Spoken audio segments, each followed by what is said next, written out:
salía a trabajar, ¿Qué decía? mi esposo te pone los cuernos, yo no lo creía. Cuando salía a trabajar, la que te decía, Cuéntame. tu esposo te pone los cuernos. Por supuesto que sí. Es la chica cibernética.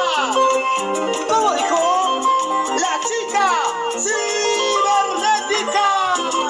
Con razón, el público está bailando.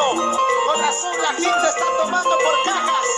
Porque sus canciones endulzan a tomar una chelita y otra cervecita más.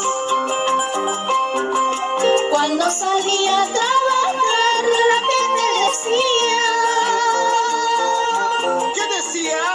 tu esposo te pone los cuernos, yo no lo creía.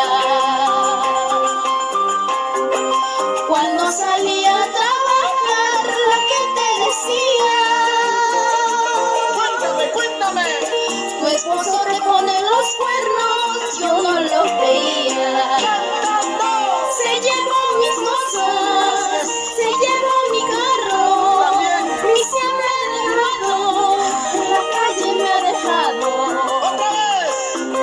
Se llevó mis cosas, se llevó mi carro, y se me ha dejado, Es en verdad. la calle me ha dejado.